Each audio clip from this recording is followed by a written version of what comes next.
Well, there's a race on for the leadership of the Conservative Party and therefore Prime Minister, of course. And so far, all I've heard is motherhood and apple pie. I haven't heard anything really constructive, something really meaty, and there's lots to be done, and there's lots to be done quickly. So I've made a few notes here. First of all, and that's something could be done with a matter of days of a new Prime Minister assuming office, the Dover invasion. Now, the Dover invasion looks to many of us like it's government policy. We send out Dover patrol boats and RNLI boats to actually pick up illegal immigrants from mid-channel, from the French Navy, and we bring them in, and then we put them in hotels, so on and so forth. Now, I've said all this before, and we all know this. It's got to stop because we're now getting dangerously high numbers of young men in this country with nothing to do and nowhere to go except hotels and camps. This dreadful people trafficking needs to stop. Now, let's not just talk about we're going to address it. We're going to look at it. Let's do something. First of all, let's get an admiral and reintroduce the Dover Patrol, like we had in the Great War under Admiral Bacon, and we had in the Second War under Admiral Bert Ramsay. Which managed to keep the might of the German army away from us, German E-boats and all the rest of it. We should be able to keep these fellows out and then tow them back. They need towing back. And this is a job for the Royal Navy under an admiral of ability. And I would suggest, because the only politician or political figure who's taken any interest in this whatsoever is Nigel Farage, I suggest we boot him into the House of Lords and give him political oversight on this. And so the Admiral has somebody political to report to, which is right and proper in a democracy. We need to get on with that. That can be done straight away, all right? That can be done straight away. We could turn the Dover invasion round in just a couple of weeks. There's no need for this at all. We need to get on with it. The government or the incomers are talking about, or potential incomers talking about cutting tax. Well, you see, cutting tax is a good thing. I'm all for cutting tax. But we've got to cut spending. You can't just cut tax. You've got to stop spending. And we're wasting an awful lot of money, aren't we? We're still sending billions to the European Union, in spite of the fact we voted to leave in 2016. Overseas aid is £1 billion a month. Political charities, we're giving to political charities. We've given £2 billion to the Ukraine. All right? We simply can't afford that. We can't afford that. We need the money here. We can't keep squandering it abroad. That's got to stop. We need to be talking about the Ukraine, and I've talked about this before. We should be trying to broker a peace. We shouldn't be trying to prolong the war by pumping it up with war machinery which is doomed to fail in any event. Let's have a peaceful solution, and I've given exactly how you can do that on some of my other videos. Let's get on with that.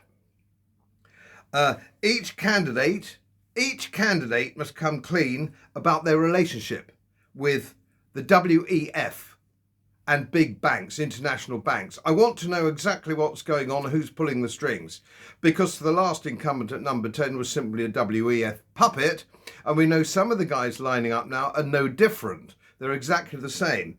I want to know where they stand on the WEF and the freedom of our country in a parliamentary democracy. I'd like to know where they are, okay? And the first thing they can do is say, we will never, ever, under any circumstances, have the WHO, the World Health Organization, telling us how we can do things, especially after the debacle of the last 2 years. Let's get on with that. Let's see a statement. I want to see a statement, all right? No WEF in the new administration. We must also acknowledge, and I'd like to see an incoming Prime Minister, for goodness sake, at last acknowledge that NHS is failing, it's dismal, it's broken. Only a grassroots reform could possibly do any good, and we've got to start on it sooner rather than later. But we can't do that until we acknowledge that it has failed, and where it's failed, and why it's failed, and what we can do with it. At the moment, it's a great monolith, incompetent, stupid, politicised. The NHS, and this is, I know, poison in the political world. It's got to be addressed sooner or later. We can't go on like this. We must be free of the European Court of Human Rights. Let's have a basic statement on that. The incoming Prime Minister now will just say, no, we're going to withdraw from that. We're not going to obey that. We voted in 2016 to get away from all that nonsense. This country must be free to deport anybody, any bad guys that we want to deport, right? I don't want to see any more reports of people from Afghanistan, sex attackers, murderous sex attackers, not being sent back to Afghanistan or anywhere on the Horn of Africa because we're worried about their safety, right? Because I'm not worried about their safety. I don't give a shit, all right, for people like that. Pack them off home. And also, illegal immigrants, come on, let's get with it. Let's get them all aboard and let's send them either back to France or back to their own country or to Rwanda if that's a good idea. And I don't see why it isn't a good idea. England is one of the most crowded countries in the world. If you look it up, even on Wikipedia, one of the most crowded. We simply cannot absorb all these people. We can't afford it, and it's costing a fortune. Let's grow some balls. Let's man up and deal with that, shall we? I'd like to see on this eco business the green policies that we've been following now for decades, which has led to this disaster in energy prices, which was bound to come. I want to see a new committee set up to look into the basic hypothesis that carbon dioxide is going to cause catastrophic global warming, because I don't believe it, and neither do other very, very important independent climate scientists. I want to see on that committee not celebrities, not politicians, all right, not people who are are being held because they've got some financial responsibility in this matter to either politics or academia. I want all that got rid of. I want to see people like Sir Patrick Moore, Professor Ian Plimer, and Professor Bjorn Lomborg, some top international independent climate scientists who you never see on TV. We only see celebrities and idiots like the Prince of Wales.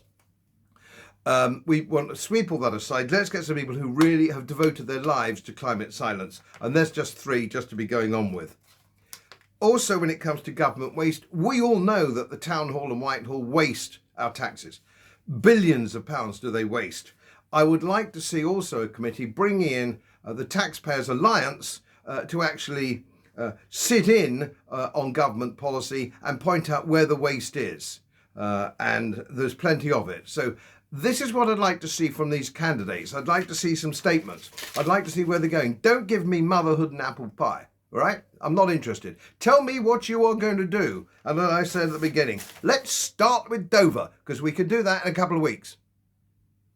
Well, greetings to you. As you know, social media was a wonderful invention so that we could all communicate with each other and share our views and share views that aren't necessarily in line with the establishment, the global establishment, which is run mainly by banks and big pharma. So I've been doing my best to do that, but I am increasingly being shadow banned or taken down, and so are many others. So beware of that, and I will be tagging anything I do in the future with various sources and various channels so that you will know, well, I've been censored from this, but I've been censored, but you can find it somewhere else. So the whole thing can continue. And I think some of these new channels, which aren't owned by the establishment or influenced by the establishment, banks and big pharma and all the rest, you'll be able to follow the facts. And that doesn't mean fact checkers, of course, which are owned by the establishment. So I just thought I'd give you the heads up on that. And thank you for your sponsorship and your support. I thank you for it. Without you and the information that sometimes you people send me, I couldn't continue. Thank you again. As most of you know, my work is very heavily independently research based. And I get my information from all over the world. It would help if you press the subscribe button and the little bell next to it, because the more subscribers I have, the more likely it is that international independent research institutes will share their material with me. It's most helpful, and then of course I automatically share it with you. So surprise, won't cost you anything. Thank you very much.